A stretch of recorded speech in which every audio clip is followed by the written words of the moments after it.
अरे दादाजी, आप इतनी सुबह सुबह ये घर के बाहर क्यों बैठे हो? कुछ नहीं, बस ऐसे ही बैठा हूँ बेटी। और तू इतनी सुबह सुबह कहाँ से आ रही है? दादाजी, मैं पानी भरकर कुएं की ओर से आ रही हूँ। ठीक है दादाजी, अब आप थोड़ी देर यहीं बैठकर इंतजार कीजिए। मैं अभी जंगल से लकड़ियाँ काट कर आती हूँ, फिर मैं तुम्हें खाना बना कर दे दूंगी। अच्छा बेटी, तू सारा दिन भर काम ही करती रहती है, तू कभी थकती नहीं है क्या? अरे दादाजी, इसमें थकना क्या है? ये तो मेरा काम है। और कोई भला अपने बूढ़े दादा की सेवा करने से कभी थकता है क्या? आप यहीं बैठिए, मैं अभी लकड़ियाँ काट कर आती हूँ। बेटी तू रहने दे, तू अंदर जाकर कुछ देर आराम कर, मैं लकड़ियां काट कर आता हूँ। तू वैसे भी दिन भर काम करती रहती है, थोड़ी देर आराम कर। अरे नहीं नहीं दादाजी, पहले ही आपकी तबीयत खराब रहती है और ऊपर से आप लकड़ियाँ काटने इस जंगल में जाओगे? नहीं, आप तो यहाँ बैठिए, मैं जाकर आती हूँ ना। अरे बेटी, मुझे तुझे देखकर बड़ी ही दया आती है, पता नहीं तेरा क्या होगा बेटी। दादाजी, आप फिर से शुरू हो गए। आपको मेरी कितनी चिंता रहती है। आप मेरी चिंता मत किया करो। अरे बेटी, तेरी चिंता करने वाला मेरे अलावा अब इस दुनिया में है ही कौन? तेरे माता पिता तुझे बचपन में ही इस दुनिया में अकेला छोड़ गए बेटी। छोटी सी उम्र से ही मैंने तुझे इसी झोपड़ी में रहकर पाला है, और अब मेरा भी समय धीरे धीरे नजदीक आता जा रहा है। मेरा शरीर भी अब धीरे धीरे मेरा साथ छोड़ रहा है बेटी। अगर मुझे कुछ हो गया तो फिर तेरा क्या होगा बेटी? अरे दादाजी, आप भी ना, तुम्हें कुछ नहीं होगा। बेटी, काश मैं तेरी शादी एक अच्छे से घर परिवार में कर पाता, जिससे मरने के बाद मेरी आत्मा को शांति भी मिलती। दादाजी, अब बस भी करिए। ज्यादा दुखी होने के कारण आपकी तबीयत और ज्यादा बिगड़ सकती है। आप शांति से यहीं बैठिए, मैं अभी कुछ देर में ही लकड़ियाँ काट कर आती हूँ। मंजरी अपने दादाजी के साथ घने जंगलों के बीच एक छोटी सी कुटिया में रहा करती थी। मंजरी के माता पिता उसे बचपन में ही छोड़ गए, जिस कारण उसे छोटी उम्र से ही अपने दादाजी ने उन्हें पाल कर बड़ा किया। मंजरी के दादाजी की केवल एक ही इच्छा है कि उनके जीते जी काश मंजरी की शादी हो जाती। फिर रात का समय होता है। क्या हुआ दादाजी, इतनी रात हो गई है मगर अभी भी आप सोए नहीं हो, क्या बात है? बेटी, काश मैं तेरी शादी करवा पाता, मुझसे और नहीं रहा जाता है बेटी। अब धीरे धीरे मेरा समय नजदीक आता जा रहा है, पता नहीं मेरे जाने के बाद तेरा क्या होगा बेटी। दादाजी, आप ऐसी अशुभ बातें मत करो। दिन रात आपके ज्यादा दुखी होने के कारण आपकी तबीयत दिन पर दिन बिगड़ती जा रही है, और आप निश्चिंत होकर सो जाइए दादाजी। जब तक बेटी मैं तेरी शादी नहीं कर देता हूँ, तब तक मैं कैसे निश्चिंत होकर सो सकता हूँ? ठीक है दादाजी, अब रात बहुत हो चुकी है, अब आप सो जाएंगे। फिर अगले दिन की सुबह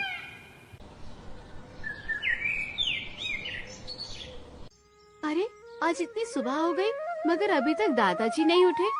वो कल देर रात तक तो जगे थे। अच्छा, इसलिए आज उन्हें उठने में देरी हो गई है। अभी मैं उन्हें जगा कर लाती हूँ।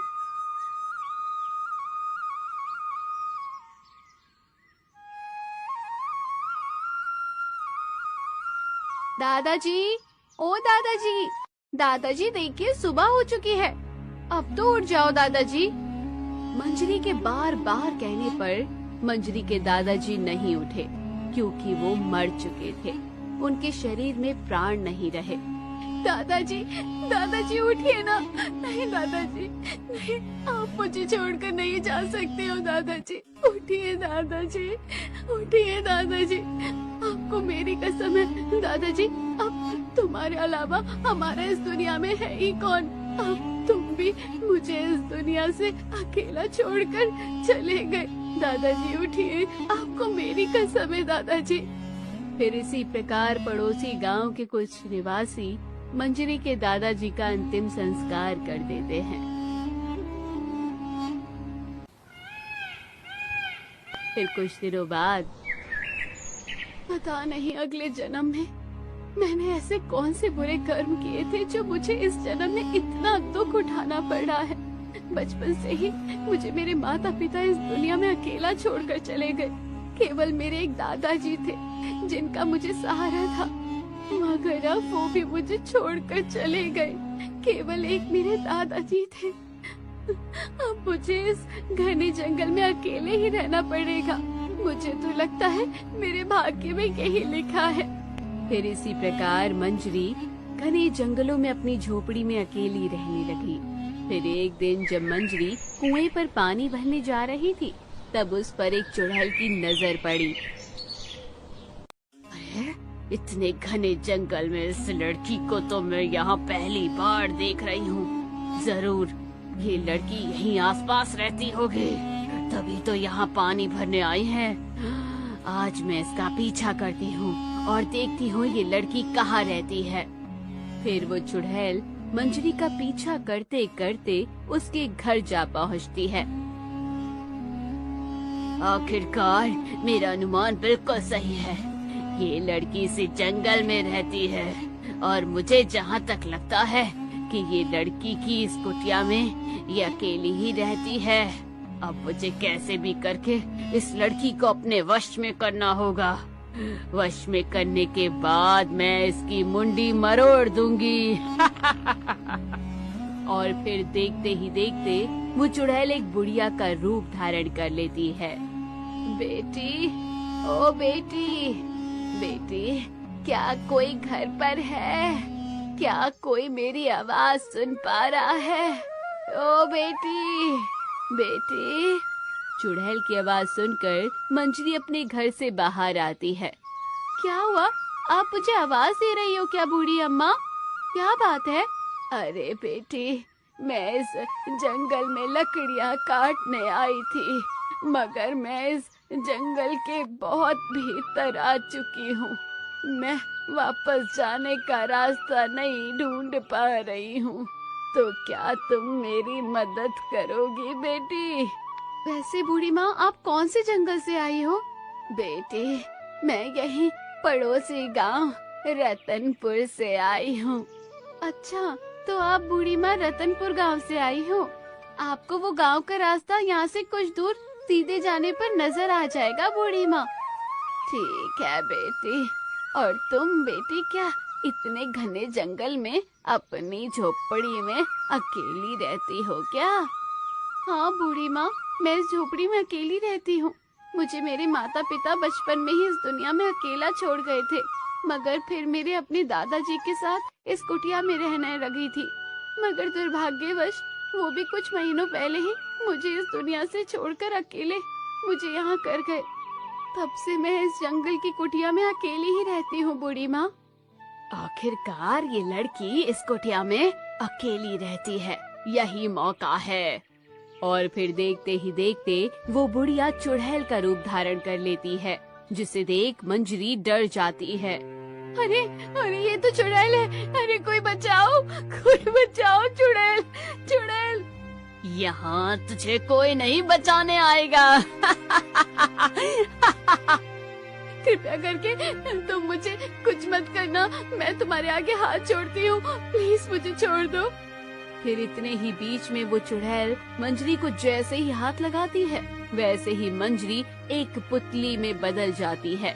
वो पुतली को चुड़ैल उठाकर वहाँ से आगे की ओर निकल जाती है। और थोड़ी दूर जाने के बाद, अब मैं एक काम करती हूँ, मैं इस पुतली को इसी पेड़ से बांध देती हूँ और फिर मैं इसे आज से ठीक कुछ वर्षों बाद यहाँ आकर इस पुतली से वो लड़की को आजाद करके इसकी मुंडी मरोड़ दूंगी। और जब तक इस पुतली पर कोई वो खारे तालाब का पानी नहीं छिड़क देता, जब तक ये अपने वास्तविक रूप में कभी वापस नहीं आ सकती। और जब तक कोई मनुष्य इस पुतली को छुएगा नहीं, तब तक इसकी आवाज उससे नहीं सुनाई पड़ेगी। और वैसे भी इतनी किसी की हिम्मत नहीं जो इतने घने जंगल में ये पुतली को कोई हाथ लगाए। मैं इसे इसी पेड़ में टांग देती हूँ। फिर इतना कहकर वो चुड़ैल मंजरी को उस पेड़ पर टांग देती है और वहाँ से गायब हो जाती है।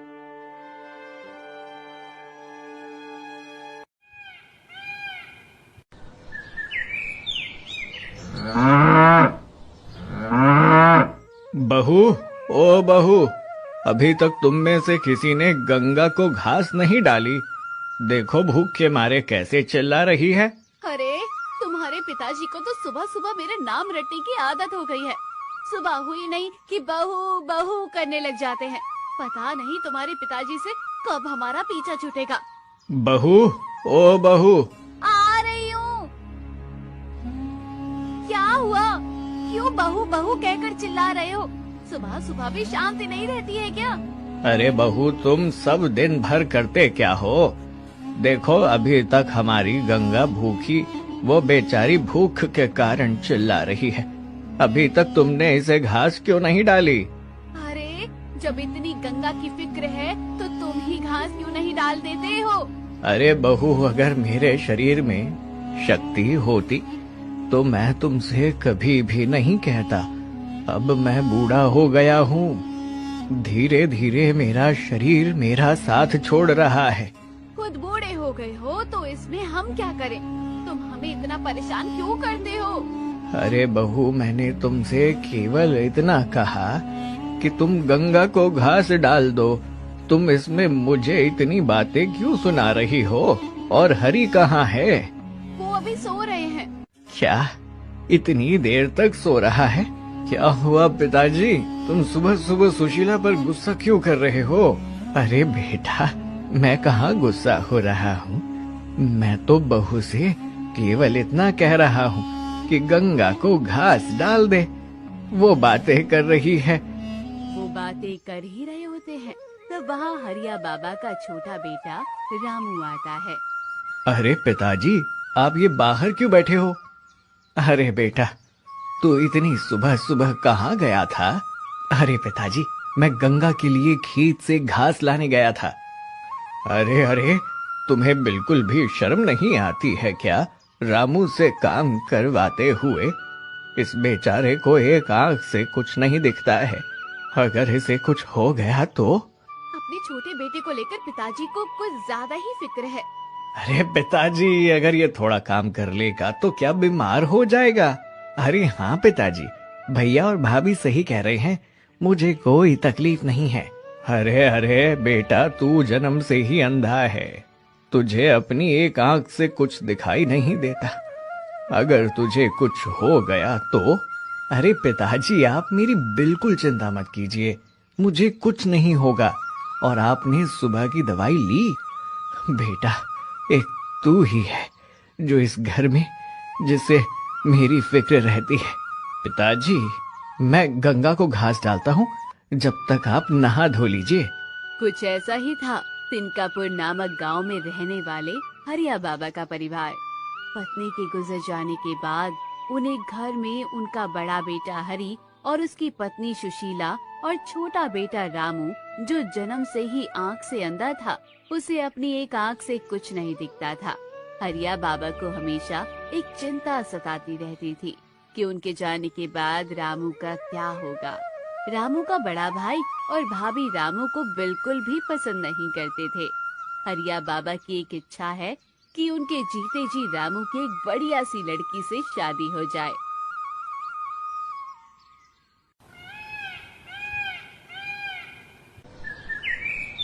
फिर एक दिन हरिया बाबा रघुनाथ के घर जाते हैं। ओ हरिया बाबा, आज मेरे घर की ओर कैसे आना हुआ? रघुनाथ, मैं तुम्हारे पास मेरे बेटे रामू के विवाह के सिलसिले में बात करने आया हूँ। रघुनाथ, मैंने सुना है कि तुम अपनी बेटी की शादी के लिए कोई अच्छा सा घर परिवार ढूंढ रहे हो। हाँ हरिया बाबा, मैं अपनी बेटी के लिए एक अच्छा सा घर परिवार ढूंढ रहा हूँ।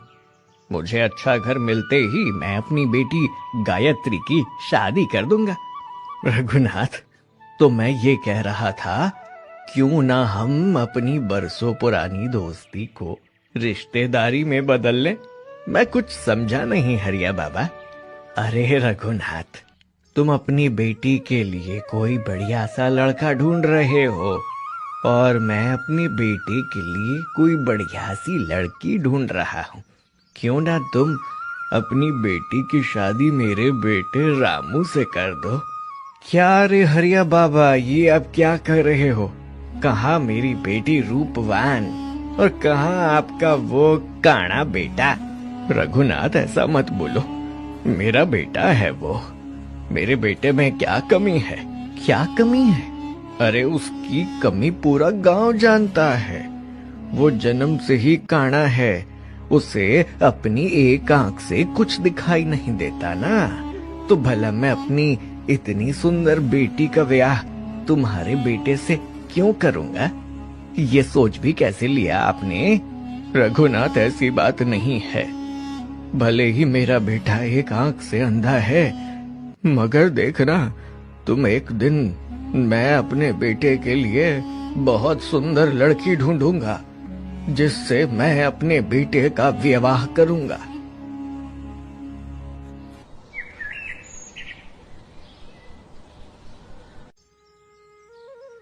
अरे पिताजी, मैं आज सुबह से देख रहा हूँ, आप इतने दुखी क्यों लग रहे हो? आपको कुछ तकलीफ तो नहीं हो रही है ना? रामू बेटा, मैं केवल इतना चाहता हूँ कि मेरे जीते जी तेरी शादी हो जाए।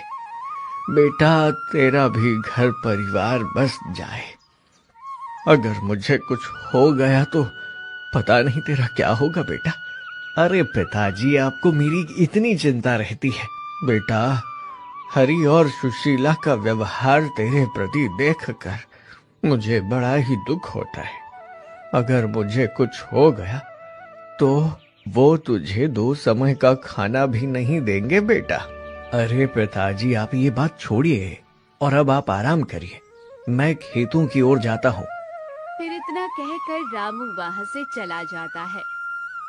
फिर रात के समय क्या हुआ भाग्यवान, आज इतनी खुश क्यों लग रही हो? अरे, आज जब वो तुम्हारा काना भाई और पिताजी बातें कर रहे थे ना, तो मैंने उनकी बातें चुपके से सुन ली। वो दोनों क्या बात कर रहे थे भाग्यवान? अरे, पिताजी कह रहे थे कि अरे रामू, मेरे जाने के बाद तेरा क्या होगा बेटा? मुझे हरि और सुशीला का व्यवहार देखकर बड़ा ही दुख होता है। और यही नहीं, आज तो पिताजी रामू के लिए रिश्ता भी देखने गए थे। अच्छा, तो वो काड़े के लिए कोई लड़की नहीं मिली क्या? अरे, वो काणे से पता नहीं कौन सी लड़की विवाह करने के लिए तैयार होगी। तुम देखना, हमेशा ही कुंवारा ही रहेगा तुम्हारा भाई। मुझे तो केवल उस दिन का इंतजार है जब पिताजी गुजर जाए और पिताजी के जाने के बाद तुम्हारे छोटे भाई को हम अपने घर का नौकर बनाकर रखेंगे। तुमने सही कहा भाग्यवान, रामू से कोई भी लड़की विवाह करने के लिए तैयार नहीं होगी। और वैसे भी हमने चालाकी से पिताजी से सारी जमीन संपत्ति हमारे नाम करवा ली है।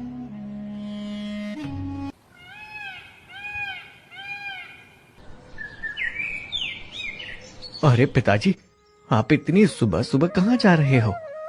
अरे बेटा, मैं गंगा को जरा जंगल की ओर चराने लेकर जा रहा हूँ, तू आराम कर। पिताजी, आप रहने दीजिए, मैं गंगा को लेकर जाता हूँ। अरे नहीं बेटा, तू जा, तू तो आराम कर, मैं गंगा को चरा कर आ जाऊंगा। अरे पिताजी, एक बूढ़ा पिता काम करे और बेटा सोए, ये क्या मुझे शोभा देगा? आप रहने दीजिए पिताजी, मैं गंगा को जंगल की ओर लेकर जाता हूँ, आप तो आराम करिए। ठीक है बेटा, जरा संभल कर जाना।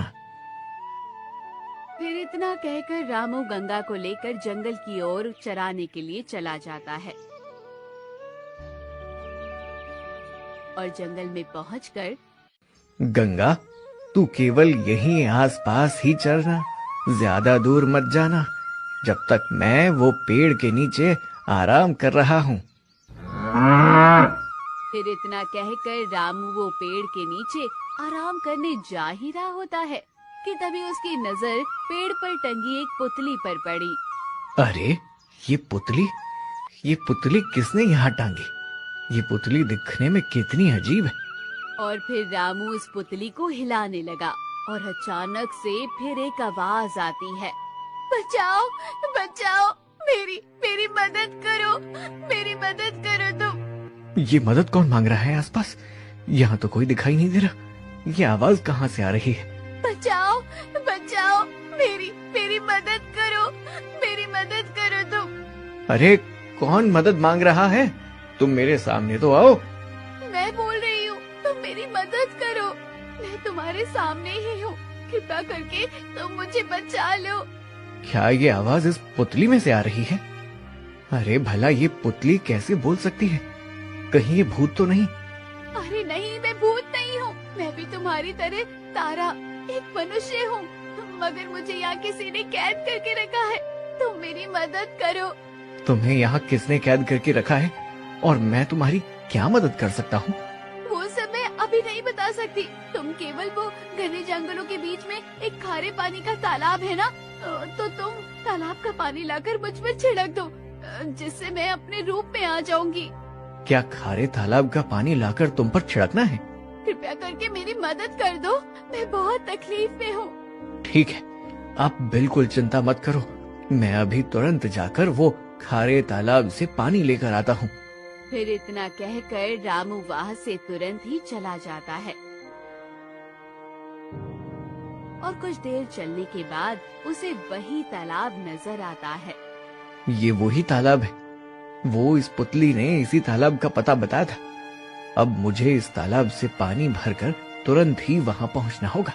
फिर रामू उस तालाब का पानी भर के उस पुतली के पास जाता है और वहाँ पहुँचकर मैं वो खारा पानी लेकर आ गया हूँ। अब ये पानी मुझ पर छिड़क दो। फिर रामू उस पुतली पर पानी छिड़क देता है, जिससे अचानक से वो पुतली एक सुंदर युवती का रूप धारण कर लेती है, जिसे देख रामू चौंक जाता है। तुम्हारा बहुत बहुत शुक्रिया जो तुमने मुझे इस पुतली से मुक्त कर दिया। मगर आपको ये पुतली में किसने छेद किया? और तुम कहाँ रहती हो? तुम्हारा नाम क्या है? मेरा नाम मंजरी है। मैं यहाँ से कुछ दूर एक झोपड़ी में अपने दादाजी के साथ रहा करती थी। मुझे मेरे माता पिता बचपन में ही छोड़ गए।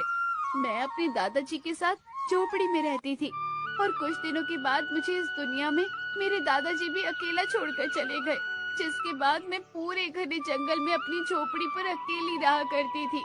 फिर एक दिन डायन ने मुझे अपनी झोपड़ी में अकेले देख लिया और वो मुझे अपने वश में कर ली और मुझे इस पुतली में कैद कर दिया।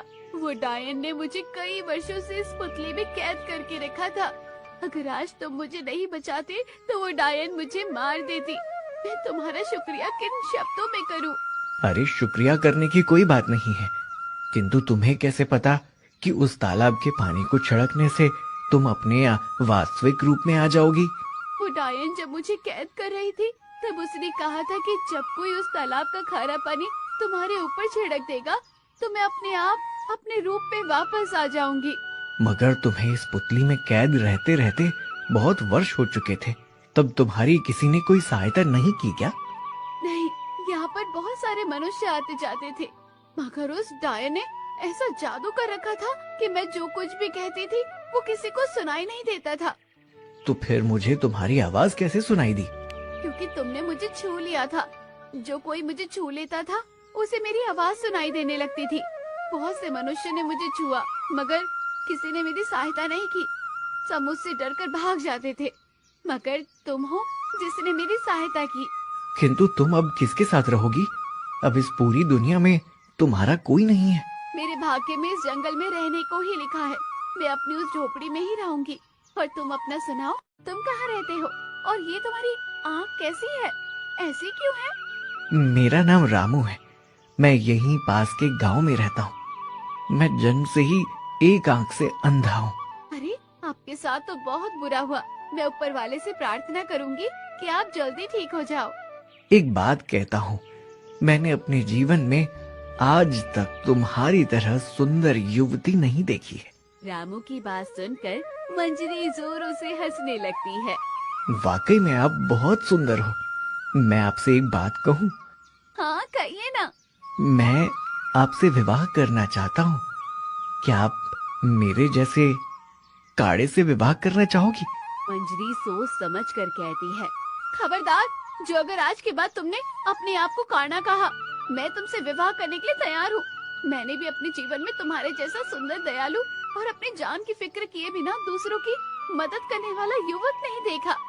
फिर क्या था, इसी प्रकार मंजरी और रामू विवाह कर लेते हैं और विवाह करने के बाद वो दोनों अपने घर जाते हैं। पिताजी, ओ पिताजी, भैया और भाभी, जरा बाहर आकर देखिए। वो सभी बाहर आते हैं। क्या हुआ रामू, और ये लड़की कौन है? पिताजी, ये लड़की कोई और नहीं, ये आपकी बहू है, यानी मेरी पत्नी। ये तुम क्या कह रहे हो देवर जी? हमने तुम्हें गंगा को चराने के लिए भेजा था। मेरी तो कुछ समझ ही नहीं आ रहा है। अरे रुकिए रुकिए, मैं आप सबको सारी बातें समझाता हूँ। रामू ने सारी बातें बताई।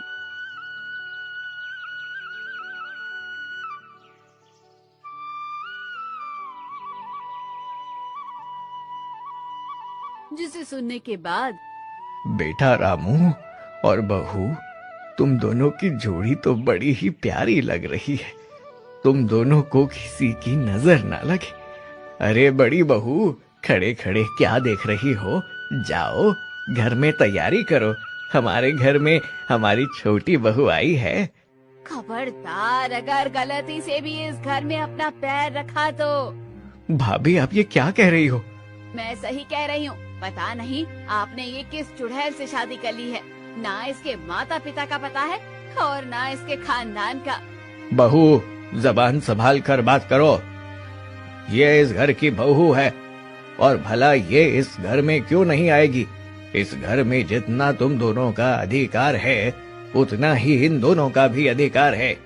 पिताजी, मुझे लगता है आप वो बात भूल रहे हो। कौन सी बात? जब आपकी तबीयत बहुत ज्यादा बिगड़ गई थी। बेटा, अब मेरे दिन नजदीक आते जा रहे हैं। मेरे जाने के बाद तुम दोनों मिलकर रहना। आप चिंता मत कीजिए पिताजी। बेटा, अपनी जो कुछ भी जमीन संपत्ति है, वो तुम दोनों भाई। अरे पिताजी, आप सारी जमीन मेरे नाम ही कर दीजिए। रामू को मैं उसकी जमीन का हिस्सा बाद में समझा दूंगा। ठीक है बेटा, ठीक है। कुछ याद आया पिताजी? तुमने खुद ही ने सारी जमीन संपत्ति मेरे नाम करी है। हरी, तू ये सही नहीं कर रहा है बेटा। तुझ पर मैंने भरोसा करके सारी जमीन संपत्ति तेरे नाम की है। पिताजी, न जाने आपने रामू के इलाज में हमारी आधी से ज्यादा संपत्ति बेच दी। इसी प्रकार रामू का हिस्सा उसे मिल चुका है। मगर रहने दीजिए, हम यहाँ से चलते हैं। बेटा रामू, मैं भी तेरे साथ चलूंगा। आज के बाद इस घर में एक पल भी नहीं रहना चाहता हूँ। हाँ हाँ, जाइए। वैसे भी तुम्हें रोका भी किसने है? भैया, पिताजी को तो आपके पास रहने दो। नहीं, अगर ये यहाँ मुझे रुकने को कहेगा तो भी मैं यहाँ नहीं रुकूंगा। भैया, मुझे कुछ नहीं चाहिए, ये सब कुछ आप ही रख लो। मुझे केवल गंगा को दे दो। पिताजी ने गंगा को छोटी से ही पाला है। अगर पिताजी के साथ रहेगी तो पिताजी को बहुत अच्छा लगेगा। हाँ हाँ, तुम भी इसे अपने साथ ले जाओ। वैसे भी अब तुम सबके जाने के बाद इसकी देखरेख करेगा भी कौन? फिर इतना कहकर वो सभी वहाँ से चले जाते हैं। अरे ये तो वही हुआ, एक तीर से दो निशाने। तुम्हारा भाई तो अपने साथ साथ पिताजी को भी ले गया और हमारा पिताजी से भी छुटकारा हो गया। तुमने सही कहा भाग्यवान। और देखते हैं अभी ये सब जाते कहाँ हैं। और इधर वो तीनों एक पेड़ के नीचे बैठ जाते हैं। मंजरी, मुझे क्षमा करना। मैंने तो सोचा कि तुमसे विवाह करने के बाद मैं तुम्हें एक अच्छा जीवन दे पाऊंगा, किंतु। अरे नहीं नहीं, इसमें तुम्हारी कोई गलती नहीं है। और तुमने तो मेरे लिए अच्छा ही सोचा था, किंतु मेरे भाग्य में सुख लिखा ही नहीं और मेरे कारण तुम्हें और तुम्हारे पिताजी को घर से बेघर होना पड़ा। अरे नहीं भाग्यवान, इसमें तुम्हारी कोई गलती नहीं है। बेटा, मुझे माफ करना। आज मेरी गलती के कारण तुम दोनों को घर से बेघर होना पड़ा। अरे नहीं पिताजी, आप हमसे माफी क्यों मांग रहे हो? मगर पिताजी, मुझे समझ नहीं आ रहा है, अब हम तीनों कहाँ जाएंगे?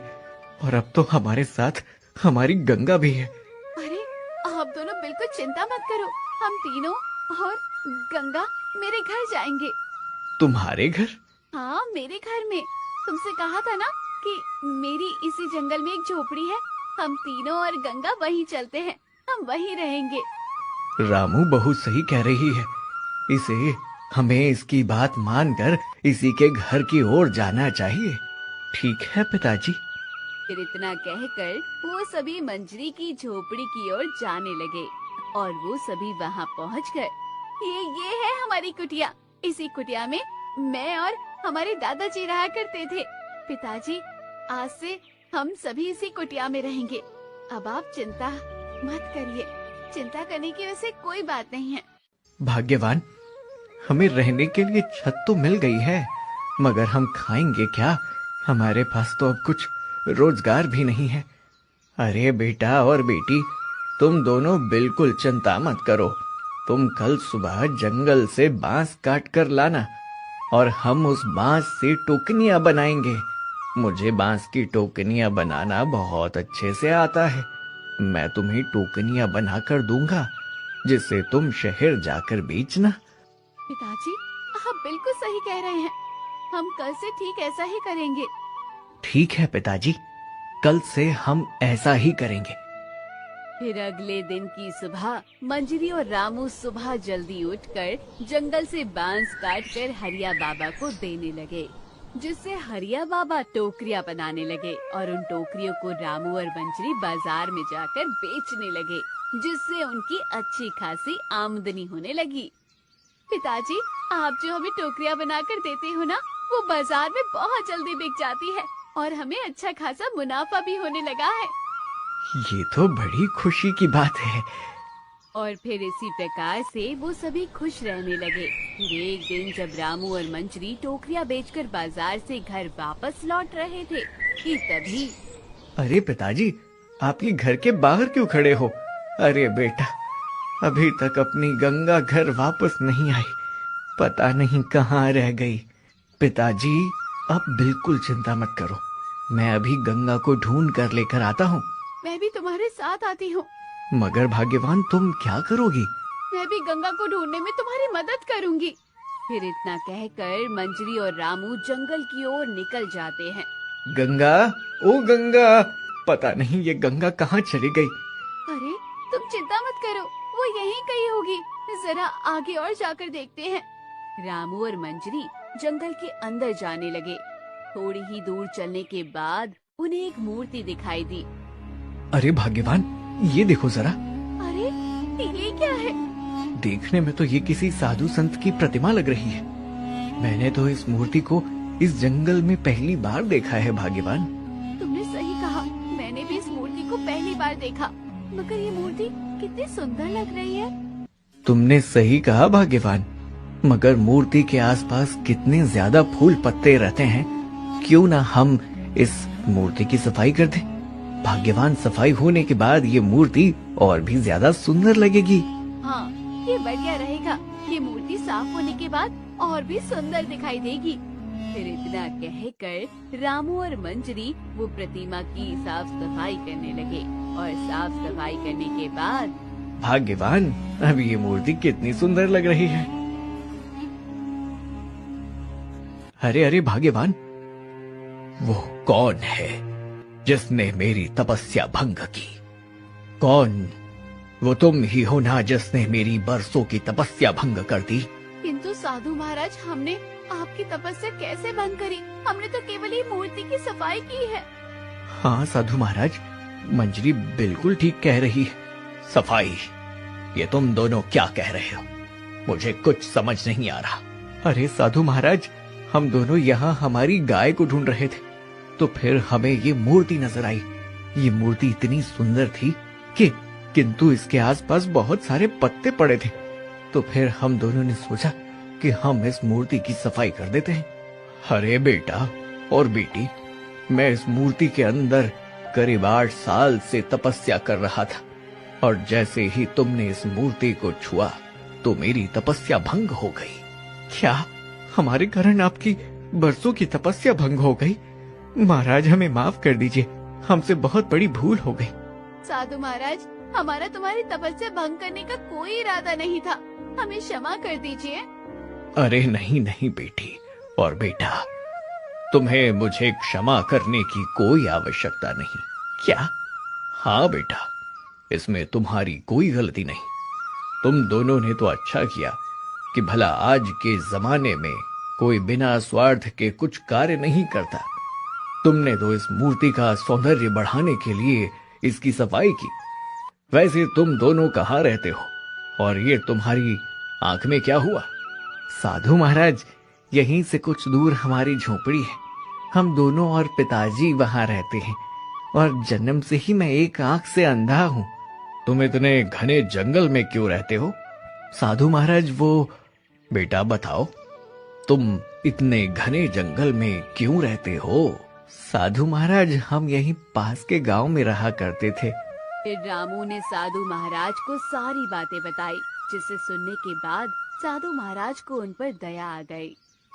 तुम्हारी कहानी सुनने के बाद मुझे बड़ा ही दुख हुआ, मगर देखना, तुम्हारे बड़े भाई का कभी जीवन में भला नहीं हो सकता। कोई भला अपने पिताजी और अपने छोटे भाई को घर से निकालता है? मांगो, तुम दोनों मांगो, मैं तुम्हारी हर मनोकामना पूर्ण करूंगा। नहीं नहीं साधु महाराज, हमें कुछ नहीं चाहिए। साधु महाराज ही सही कह रहे हैं, हमें कुछ नहीं चाहिए। हमें तो बस केवल हमारी एक ही मनोकामना है, जो मैं मांगती हूँ कि मेरे पति की आंख ठीक हो जाए, उन्हें अपनी आंख से दिखाई देने लगे। बेटी, ये तुम्हारी मनोकामना पूर्ण होगी। फिर इतने बीच में साधु महाराज एक मंत्र पढ़ने लगते हैं, और देखते ही देखते रामू की आंख ठीक हो जाती है। उसे अपनी आंख से दिखाई देने लग जाता है।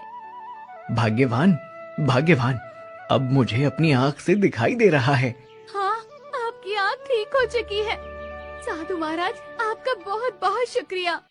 बेटा और बेटी, तुम दोनों की इसके अलावा कोई और दूसरी मनोकामना नहीं है क्या?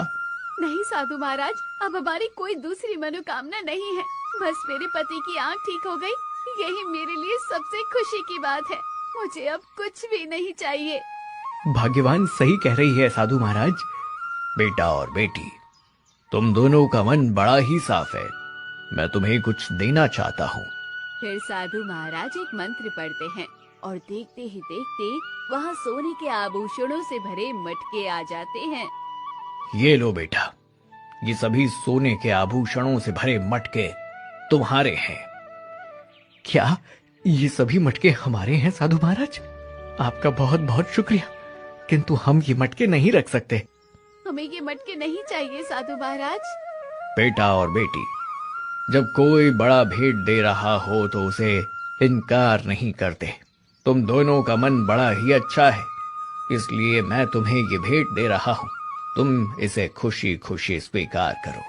साधु महाराज, आपका बहुत बहुत शुक्रिया। साधु महाराज, आपका बहुत बहुत धन्यवाद, जो आपने हमारा जीवन ही बदल दिया। नहीं बेटा और बेटी, मैंने तुम दोनों का जीवन नहीं बदला है। ये जीवन स्वयं तुम्हारे अच्छे कर्मों के कारण बदला है।